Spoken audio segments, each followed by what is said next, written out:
Hey everyone, welcome back to another episode of the podcast. Today, Tim and I are talking about how to build confidence. And I've talked about this before, but I think it's worth repeating or talking about again in a new and different way. So, confidence. Are you confident that'll happen? I am very confident that it will happen. Excellent. It's going to happen right now. So, this is going to be a little bit of a different one because I'm bringing you how to build confidence from an athlete's or a coach's perspective. Okay. So, this is coming from the mind of athletic performance. And I want you to think about this. Even if you are not an athlete, you've never been an athlete, take these tips and translate them into how you can apply them to your life in your daily routines and your relationships at your work. If you work from home or you work outside the home, you're gainfully employed outside the home, take these tips and apply them, okay? Because this has been really game changing for me when I was competing as an athlete. And I employ these mindset shifts and cognitive strategies in my everyday life now as a therapist and a coach and running this business of badass confidence. It's how I do what I do every day with social media and speaking. It's hard and it gets laborious and I don't feel like doing it because I'm tired and I don't want to do it. This is what I'm using to keep me going every day. I like it. So really important. I think you should also say to the listeners, like, also think about this in terms of how you receive coaching, Yes. right? Because Yeah, we good are point. all being coached, whether it's in the athletic world or it's in our business world or even in a family setting. Like there is a sense of coaching, air quotes coaching, Yeah. going on always. So think about that, because the coach in this case could be your boss, it could be your spouse, it could be your whoever. They have already thought about how they are going to coach you, right? They've thought about their approach. So think about how you're going to receive that. Because what I think many of you all may not realize that are watching or listening is that you're getting coached up by people all the time. To your point, Tim, really good point. You coach me up, and I don't even know if sometimes you realize it. I don't even know if sometimes I realize it. There are times I do. You'll say something that's very insightful. You'll throw a thought my way, and you've coached me up on a different way of thinking about something. So we're doing this all the time to each other. For sure. It's the ability and the willingness to be open to listening to feedback. So that's actually one of the tips here is receiving feedback. Before we get started, I just want to tell all of you again and again and again, please don't hesitate to reach out to me. Come talk to me. I've said this before. If you're in Illinois, I can only see you in the state of Illinois if you want psychotherapy, therapist. You want me to be your therapist. But if you are interested in coaching, doesn't matter where you are. You can be in Australia, you can be in Vietnam. It doesn't matter if you're English speaking. I can coach you. Okay. So come talk to me. I'm here to help you. I've got almost 3 decades now of experience, and I got to get more of my testimonials on my website, but I can move you. I can help you move that needle. Now, you got to want to do the work. There's work involved here on your part, but I'll be there and I'll coach you up. Okay. So please don't hesitate to reach out to me. You know where my information is. hello@annamarcolene.com. Shoot me an email. Let's see if we would be a good fit for each other. Okay. And also, I will say this too. One last thing. I have different coaching programs. So if you don't want individual coaching or you think I can't probably afford that right now, there is group coaching. I've got a group coaching that's starting. That's going to be live though. That's here in Chicagoland area for mothers of teens and tweens. I'm doing a group coaching program, and I'm still going to do the group coaching that's going to be online. So no matter where you are, if you're interested in and you're thinking, I don't know if I can afford the individual, but I could maybe do the group coaching, reach out to me there too, and I'll give you information about the group coaching that's also starting. It's going to be in January now as well. Okay, now that we're done with all that. Let me ask you a question. Yeah. Are you recording that? I don't usually record it. I have recorded, but what I have found is that people, first of all, the people who are in the group coaching clients, they don't request it. Okay. And I will give it to them. And I know from myself, years of me being coached, I never take the time to look back at any of the coaching recordings because I just am not going to sit and watch a coaching session. I'm not. I think we're just too busy. It's enough for us to show up live Tuesday to 6 or 7 p.m., there ain't no way in hell Saturday or Sunday I'm going to watch it again. I just am not. Yeah. And that's what I have found my clients have told me to. So no, I not was going just for it. thinking, like, No. in the context of, like, if somebody wanted to get access to it later, like somebody that wasn't in the program, If like, people said, oh, no. Okay. If people said to me in a group coaching, hey, can you please record this because I do want to watch it, I will actually going to go back and take notes again. Absolutely. I'm completely open to doing it. I've just nice. stopped doing it because I don't think people have cared about it, but I would absolutely do it. Now that's different. No, I have done it. See, this is the thing. I have done it for my therapist at Coaching Academy. I've had clients who we record all of those. I do that with my partner and we record them. And there are people who say, I cannot be there today because those people have been all over the world. They get the recordings, and that's a private account on YouTube. They get all the recordings because they paid for it. So it's nuanced, it's different for each. Sure. I'm completely open to changing it if people would want it. But as of right now, for the group coaching that I have starting in January, I'm not planning to record it, but I could if people wanted it. There you So, go. okay. Cool. All right. So let's get into building confidence. And this is how we work as athletes. And I want you to think about yourself as a worker, as a mother, a sister, a brother, a father, and apply this to your life. All right. So here's how we start. Number one, you got to assess and you have to identify your mental barriers. So as a coach, I always start by looking at negative thought patterns or the mental blocks of my clients. And this is how I've been coached as an athlete by my coaches, such as, is there a fear of failure that's coming up for me? Is there perfectionism that's coming up for me? Imposter syndrome that's coming up? What are the issues that are coming up for you when you think about wanting to be more confident and you wanting to show up more of a badass at work, but something's getting in the way? What is that for you? So really spend time looking at that. For me as a triathlete, when I was moving up the ranks, it was imposter syndrome. I really struggled with feeling like I deserved a spot at the table, feeling that I which was good enough. That I was around a lot of really strong, literally strong, but also mentally strong women. I will say you can see this in the triathlon world. Borders cockiness. There's quite a few people who, in my age group, women who are good athletes, they're cocky. Some are arrogant, and I was intimidated by that because I wasn't that way, and I got all up in my head about how they were better than me, they were faster than me. I'm not going to be able to do this. That's the worst way that you could think because if you believe it, it's true. There's that saying, and there is truth to that. So if you don't believe that you will be able to do well, if I didn't believe that I would be able to toe the line and get on the podium and be with the top 10% of women in my age group, well, it's true that I wouldn't be in the top 10% because I kept telling myself that 90% of performance is in the mind, 10% is in the body. I've said this before on the podcast. By the time you get to mile 20 of a marathon, your body is like, we're done, stop, get off the course, go underneath the rope and go sit down on the side of the street or go lay down somewhere. It's your mind that gets you from 20 to 26.2, that next 10K to 6.2. And it's your mind that says, one more mile. Okay, one more mile.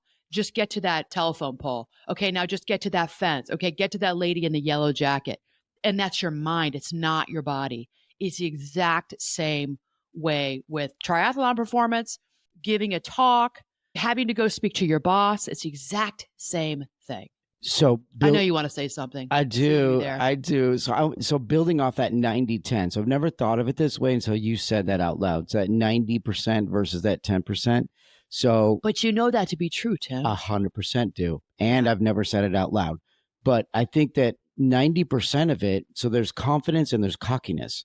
So the confidence part of it is what's inside. Like, I'm Yes. confident. That should be 90%, but it's how you present, right? That's the 10%. So if you present well, there is no cocky conversation.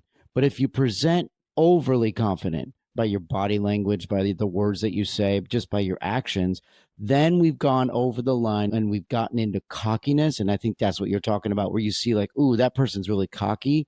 They can be super duper confident in themselves, but it's until you present cockiness that somebody thinks about you differently, I believe.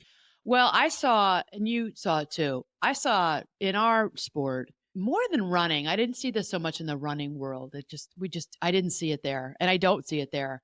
Triathlon, when you start to get more competitive and you start to really move up the ranks, we saw a lot of confidence, of course. And we saw people who are good athletes who are doing very well, who when you start talking to them, you were like, wow, they're kind of a mental mess. They're doing it, but they're like white knuckling it in all these races because they're really struggling with confidence. And you saw talent. And I would think to myself, you got to go talk to someone because you are a badass, but you would never know it by looking at you at these races at before the race and after the race. And he or she's a nice person, you get to know them and they're really just a bundle of anxious nerves. We would see that from time to time. And then we saw people who were just confident, friendly people, nice people, confident, had that quietness within them that they knew they'd done the work and they were confident in their abilities because the hay was in the barn and they were doing all the work. Then you saw people who were confident, like you said, but cocky, and it was a turnoff. Right. I think you and I have both one person in mind who is more in the Chicagoland area who is she got better as the years went by. I used to blow her away. I will toot my own horn on that. In the run, she was a good swimmer, she was a good biker, but she couldn't run. I think she came out of she was dealing with an injury and it sidelined her for many, many years. So I would just like blow past her on the run because she just couldn't run fast. And then she got better and she dealt with her injury and she got quicker. So she would come in top 3 with me and she was just never friendly towards me. And I don't think she was jealous. She didn't show any jealousy or envy. She just was so cocky about herself. Yeah. Remember how Yeah. she'd sit in a chair with her feet up and her trucker hat on and didn't really want to talk to you. Now you gave it She just away. thought she just thought she was shit. No one knows who she is, and no one would ever know who she is. No, But I know. that was Yeah. cockiness, right? Yeah. Yeah. Yeah. So I take mean, good for her. She did really well. I knew she worked very hard she because I worked did know hard. she worked very hard to get to where she was. And great on her. Good athlete. And Yeah. she knew how to put in the work, but she was cocky. And I think maybe with her, there might have been some type of injury component to this too. Like she might have been coming off Well, of that's what I'm some, saying. yeah. But Years of injury. I think that really set her back, and she had to overcome, and it took her a long time. And more power to her. Sure. I think we're just talking the personality part, which a Yeah. lot of people get turned off by. Yeah. The cocky. So Okay. so let's throw this into like the world of business for a second. Okay. So this whole confidence cocky conversation. So if you have somebody that comes in and is your coach, whatever Yeah. that means. So they're doing a workshop, it's your boss that's holding a meeting, you've got an all staff and somebody's doing a presentation. Somebody can come into there and be the most confident person in the world and present super, super well, say all the right things, the body language makes sense, and everything about how everybody receives it is wow, that person was really confident and very sure of themselves in Right. what they were doing. Right. So we all have that picture in our mind. Right. Now you bring somebody else in, same exact scene, somebody else comes in, and it's the way they say it, it's the body language of the way they present, and it comes off like cocky. And what do? We kind of pull back for a second from the table. We're like, I kind of like what you're saying. I hate how you're saying it. Yeah. Right. Yeah. So it's, I think there's like, even in the world of business, whatever that means, and in any industry, it doesn't matter. Think about it from both sides of the table. You're the person that's going to present, and it's the way you do that. Right. It's the words that come out of your mouth. It's the body language that you show. And then there's going to be times where you're the receiver. And it's like, you have to understand that it's not always going to go and be presented the way you want to receive it. Like somebody could come off as being cocky, whether they mean to or not. They're just overly confident. But the way they say it, and it feels like they're talking down to you. It's the optics of how they are perceived by somebody who's in the audience or in the conference room listening to this talk. And I think that for that, we don't. I have somebody who's coming to my mind actually, in particular, when you're speaking this way, talking right now, and the way that they spoke. And this is a couple of years ago at a conference I was at. It was a 3-day conference to get a certification for a training, acceptance and commitment therapy. And this person spoke nationally around the country. And the person didn't want anybody, they wanted to get through. So they wanted to be a didactic. They wanted to speak like from like, let's say 9 to 12. And they would like, what do we have? Like 10 or 15-minute break, bathroom, coffee break. And they wanted to speak for 3 hours. And many of these conferences that we go to, this is the field of psychology. People can raise their hands and there could be the presenter will allow you to ask a question. there'll be a little bit of discussion, but you know that the person has a syllabus or an agenda itinerary they need to get through. And this person really did not want anybody asking questions. And he said so. And came across as cocky and arrogant. And I thought to myself, it's interesting because what it did was it turned me off to his information because he just seemed so full of himself. He had done a spot on a show in television, a very popular show that's in my field. It's a psychology reality TV show. And I think that was the impression. I'm like, this guy thinks he's the shit. And I think maybe he's a really nice guy, but he lacks the self-awareness around how he's showing up in front of 300 people in a 3-day conference. Yeah. I think that could be a self-awareness piece where they're not aware. And so I say to that, they're not aware of how they look. Be aware of how you show up. Be aware of how you present yourself. And true confidence to me is having humility, smiling at people, making eye contact, head up, shoulders back. I mean, you all know this. And anybody who's worked with me, who's listening to the podcast, clients of mine, I say this to you. They're probably chuckling like, oh, yeah, Anna always says that. I say it all the time. I'm going to say it when we get off here. And I have my clients all day today. Head up, shoulders back. And that's confidence, but a smile on your face, making eye contact, knowing what you know, but keeping your ego in check. Keep that ego in check. So that to me is confidence versus cockiness. There you go. Yeah. Yeah. Because like you said, it kind of gets you to kind of like tune out. You're not listening as intently because you're so focused on the cockiness part. Well, you're so focused on them and their big ego. Yes. Yeah. Yeah. And you're probably missing out on some really good they have content. Good information to provide. Absolutely. Yeah. But when that person doesn't accept questions or anything that disagrees with their presentation in any fashion and they bristle at it, then you're like, well, whoa, like you have to be able to understand there are different sides to this, right? And it's interesting. I haven't thought about this. This is a couple of years ago now. It was during the heart of COVID. I just remember we're all wearing masks. But it's interesting that you say that because what I did notice was that somebody asked a question. I asked a question. He didn't really want me asking the question when I did. And it shut everybody down. Right. So everybody's taking time off of work. This is a weekday conference. There's like a Wednesday, Thursday, Friday thing. And everybody's there to get their CEUs because it's at the end of the 2 or 3 years, I think it is in Illinois, and you got to get your 30 CEUs. So what it does is it shuts everybody down. They put their head down. They're taking their notes because you have to take a test. You want to be there the whole time to get your CEUs at the end. But people just tune out. Yeah. Like, all right, it's butt in seats. Listen, get here at 9:00, leave at 4, out, bye. Yeah. And then we've been to these conferences where people are so engaging and willing to have discussion. And then we get these conversations where people are kind of turning around and listening to the person behind you and you're making eye contact. Maybe you're chuckling a little bit. That didn't happen here. So we all have had those experiences. Yeah. So remember that. If you're going to be presenting to other people, remember how you want to show up. Remember those speakers or those workshop leaders or those panelists that you've listened to that you want to emulate, that made you, that you learn from, that you gained insight from. Remember how they were and emulate them. Yeah.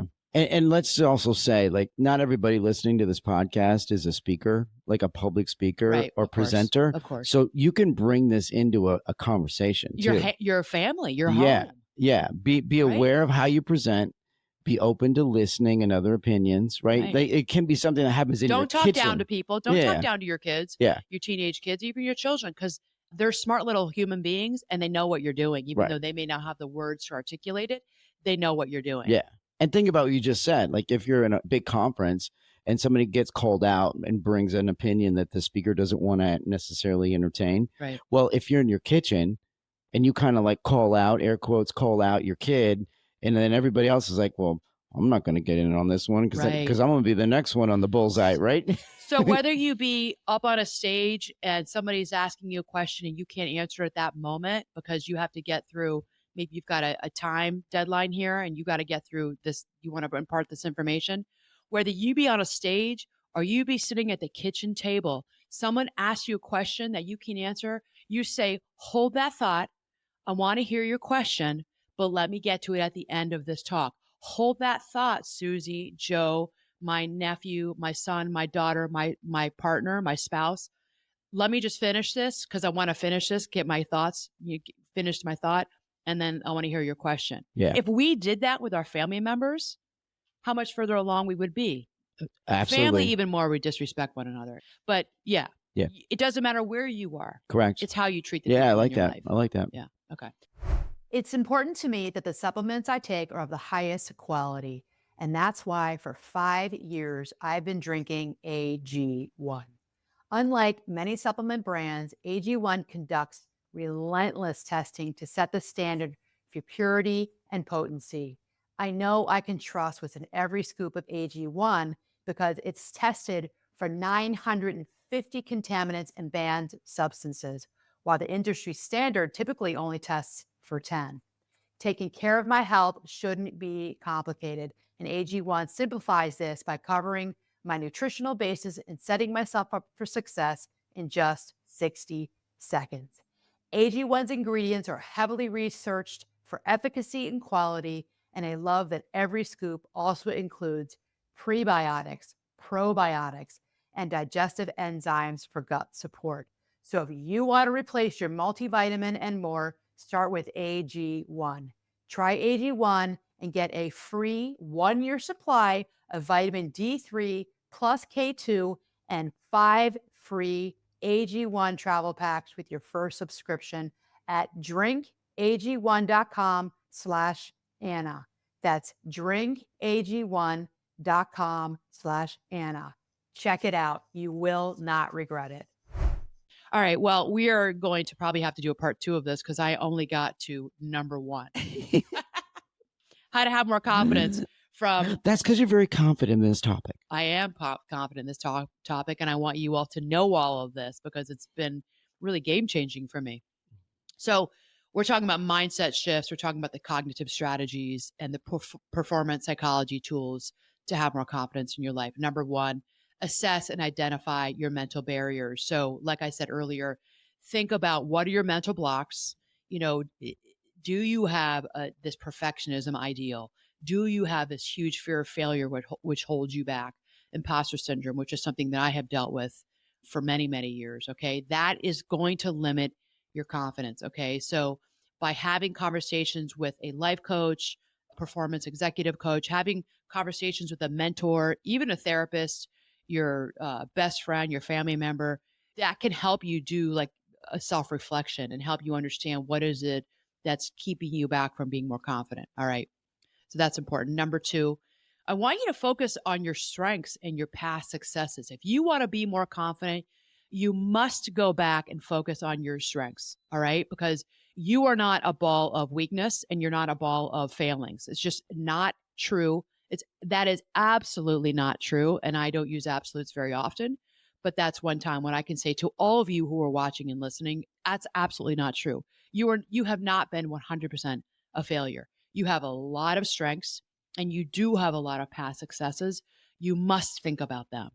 You must go into abundance and growth mindset and get out of scarcity mindset and go into, okay, what are my successes? What have I done well? You got to focus on and become aware of your past achievements.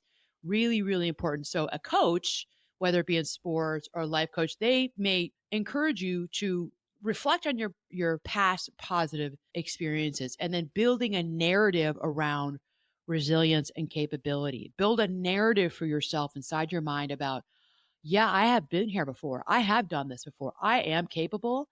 And okay, that one didn't go so well and I totally failed hard, but I got back up and then I did it again. So there's resilience. You have been resilient. You have any kind of big T or little t trauma in our lives. Well, here you are alive in when are we recording this? In November of 2024. You're resilient. You just have not allowed yourself, giving yourself the mental space in your brain to allow yourself to think about your own resiliency. It's All right. interesting. Really important to focus on your strengths and your past successes. Let me ask you a question. So, just in the context of coaching, so because I have a feeling that there's others are wondering the same thing. Do you have clients that are on both sides of this conversation? So you are coaching coaches, and you're also coaching the ones that are needing coaching, whether Right. it's you're coaching them or you're helping them understand how to receive coaching from somebody else. Is that safe to say? Okay. Absolutely. Okay. Yeah.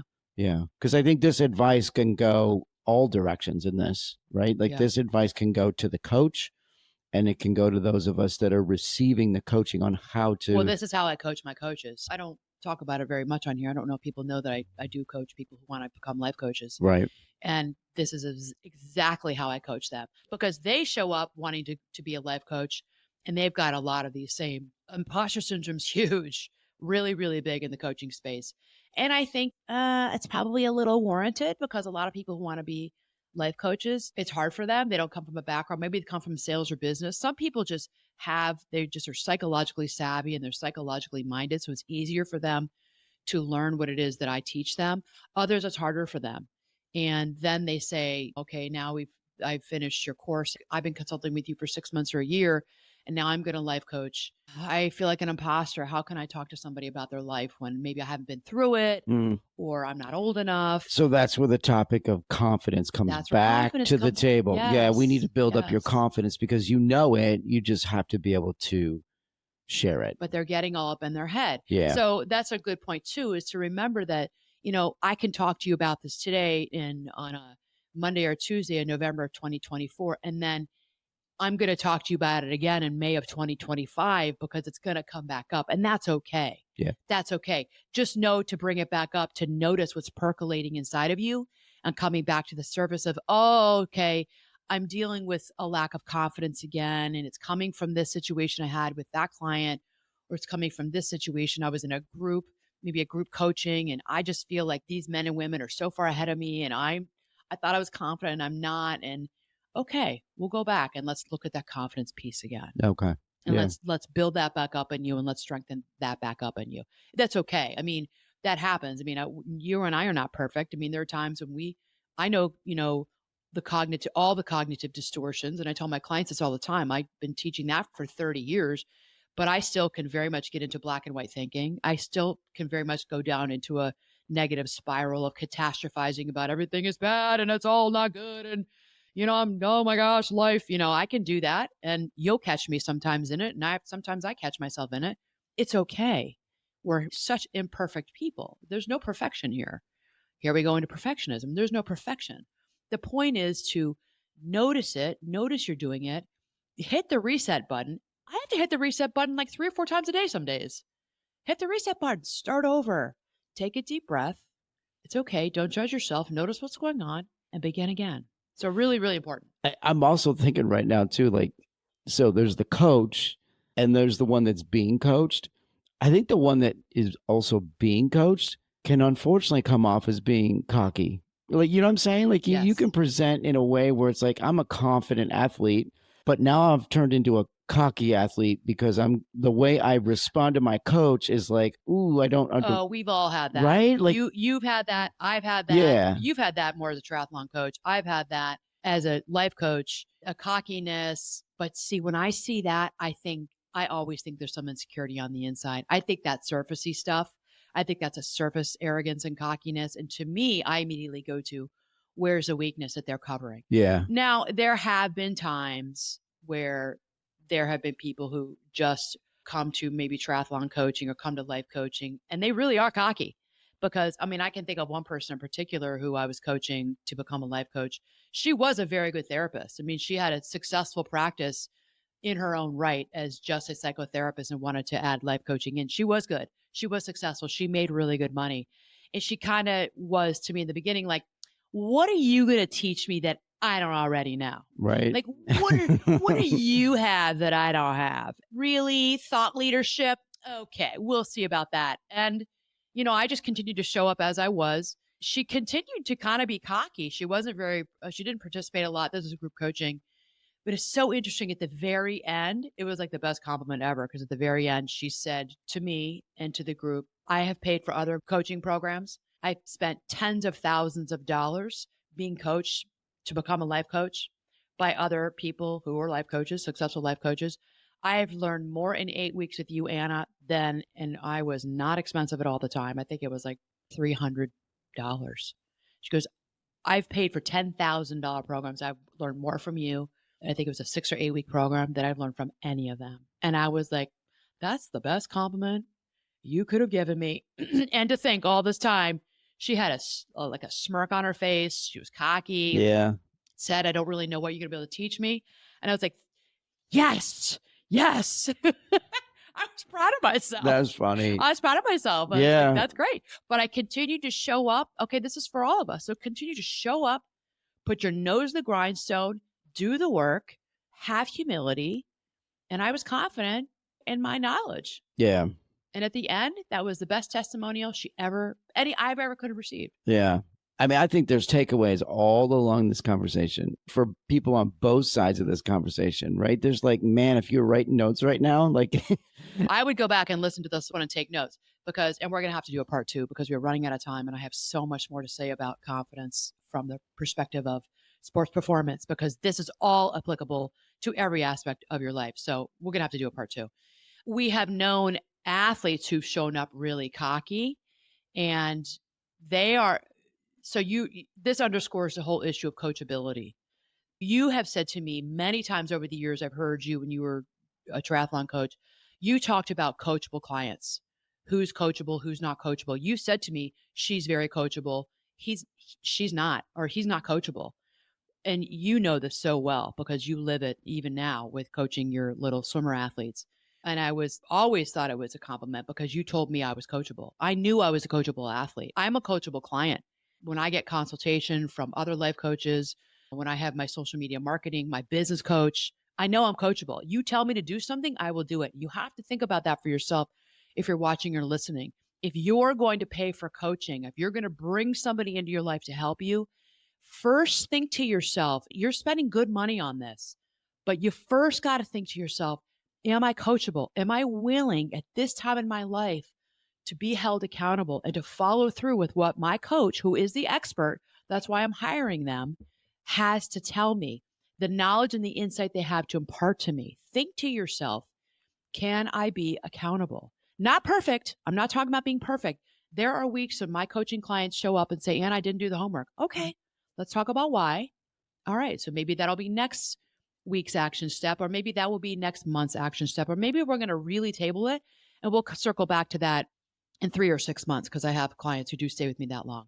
Okay, maybe we bit off more than we could chew, and maybe that's not something that's really realistic right now. What's coming up for you right now?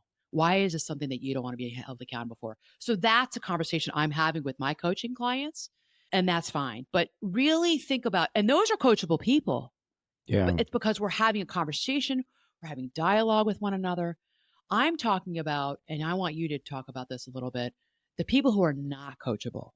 That to me moves more into a little bit of the arrogance and the cockiness and thinking that you don't have a lot to learn, but then you paid for coaching. So why are you here? Right. I had a personal trainer who was so cocky and arrogant, and he was really, really knowledgeable. And I knew from working with this person over the years, and I stopped working with him.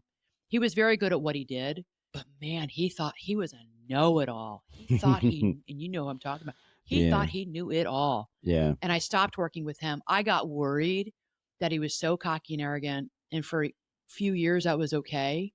But then I thought, wait, this world is changing. Knowledge is changing. The insights are changing. What's coming in on personal training, on kinesiology of how the body works, and women in perimenopause and menopause. The information's changing out there about what we should be doing with it when it comes to strength training. And you're not open to the new information. And that was when his cockiness and his arrogance, I couldn't work with that anymore. Right. I mean, I could talk on this one all day. I know you I could. mean, so I think that part of it can be that information piece. There is so much information that's accessible. So if I'm the one that's going to hire a coach, and I also spend far too much time online doing my own homework prior to getting with this coach, I feel like I've educated myself. Now I have to consider the sources that I've been seeking out, Sure. right? Whether it's on YouTube or whatever. And you have to consider, is it good information? Is it correct information? Well, I don't know about YouTube University for this. You and I both. And a lot of people, that's their landing spot. So Yeah. they bring that to the table. Okay, there are really good people on YouTube and on Instagram, and there's a lot of 100%. people I do follow who are very good. Yeah. Many Americans could never afford them because they're so expensive. So watch them on Instagram or on TikTok or on YouTube because they do impart some really good knowledge and insights for free. A So okay, hundred, yeah. yeah, that's a I good think, but I think point. like not everybody vets that, right? So not Yeah, everybody like decides to really like dissect that. So then they come into this coach and client relationship, and they're already thinking like, well, I've got all of this knowledge, I'm here, and then we have to consider why they're here. What are the other factors? You said this earlier. It made me think like, okay, I've got little kids right now that I coach, and they're like anywhere between 7 and 11. So there's a lot of factors that bring them to the pool deck before they've even gotten in the water.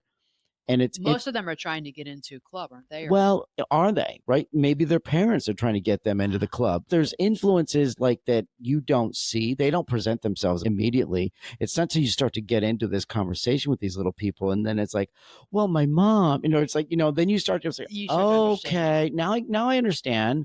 why Like, you're here. yeah, and maybe why you don't receive the coaching tips, or you decide you're not going to try this or that. So then you have to figure out as a coach, like, so what to do, right? Now, how do I make it so that you can be a little bit more open, Yeah, right? yeah. And I think for you too, Tim, like I swam with your triathlon team for many years. I did the swims with them, and there were many people in there who I think you were trying to coach them. They didn't really want to be coached.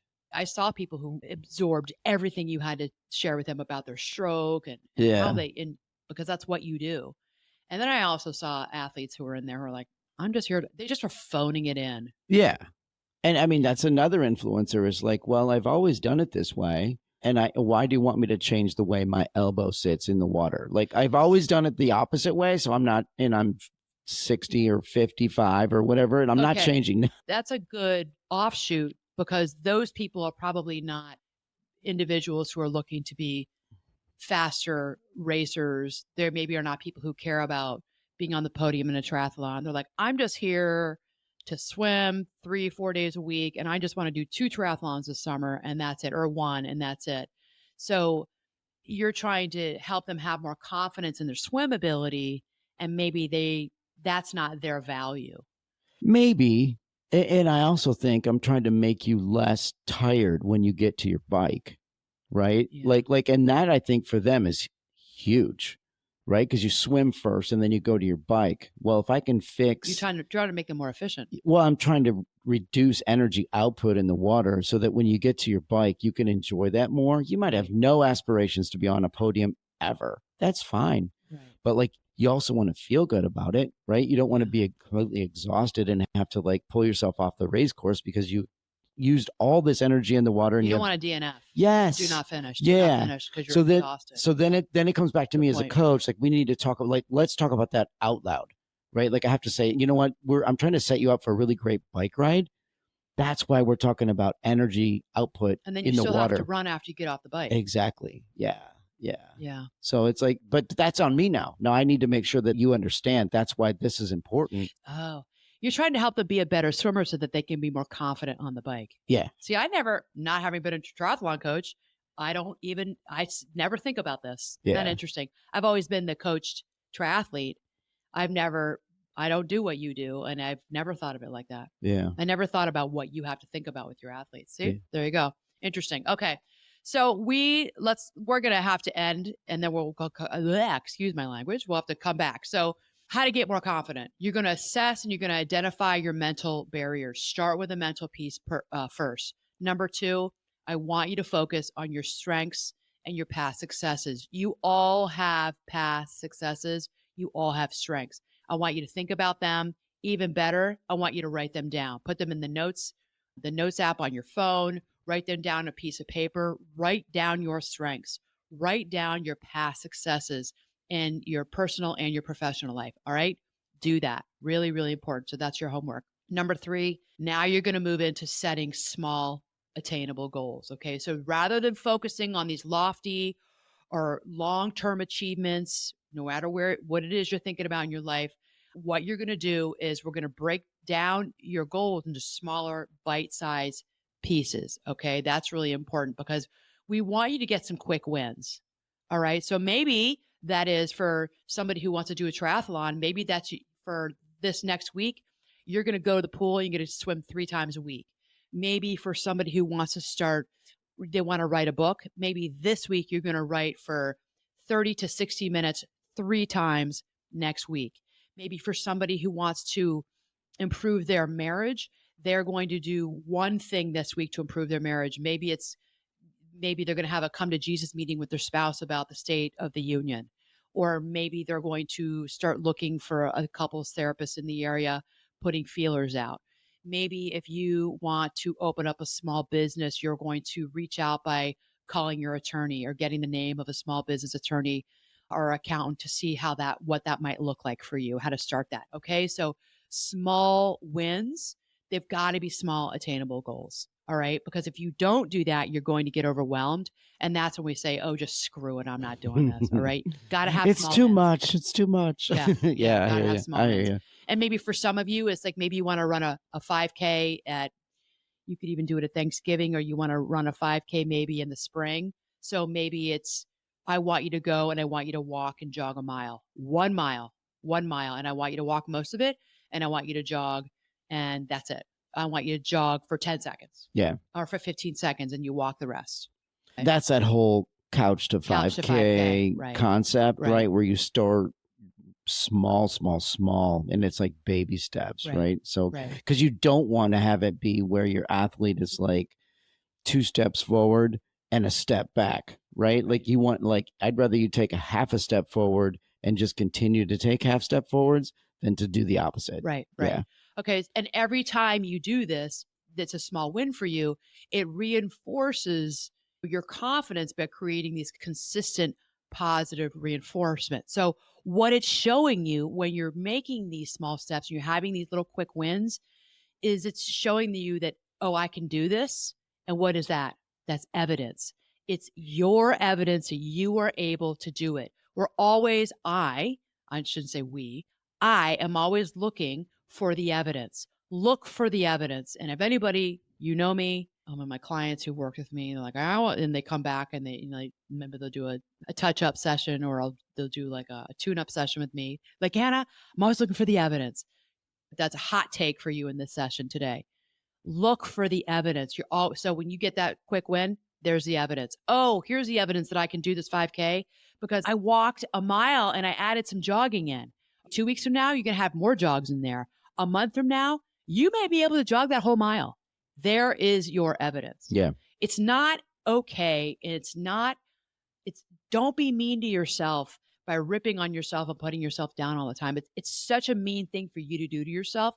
No one deserves that. You don't deserve that. So always look for the evidence through those quick wins. Let me just say this, because you have all these little phrases that you use all the time, which I think are amazing. So as a receiver of coaching, understand that your coach is going to have these phrases. I call them t-shirt phrases. Like put that on a t-shirt, right? Yeah. However, think about what that actually means. Like you said, your client might come back 6 months later with this phrase that, like, you on their shoulder, like chat, chat, chat, but they hear those phrases and it makes them think of this or that, which is a great thing. So just be aware of that when you're being coached. Your coach might say some goofy stuff, but what's behind that goofiness? I've had clients like laughing out loud, like, okay, and I never thought of it like that before, but that's good. I'm going to remember that. They write it down. Right. Like, I love that. I never thought of it like that before. Yeah, exactly. Those are great takeaways. Okay. So we're going to stop here. We're going to have part 2 next week because I got a lot more to share with all of you. If you haven't taken notes, go back and listen to this again. This is one of those episodes. This is a coaching episode that you need to be taking notes. All right. So I'm going to do a recap real quick. Number 1, if you want to have more confidence in your life, I want you to assess and identify your mental barriers. Number 2, you got to focus on your strengths and your past successes. Number 3, you're going to set small, attainable goals for yourself. Okay. And I got a lot more to share. Number 4, it's going to be next week. If you want to reach out to me, you know where to find me. And please don't forget to subscribe, rate with 5 stars, review the podcast. It'll take you maybe a minute, 2 or 3 sentences. And be well, everybody. Mad love. Until you next time.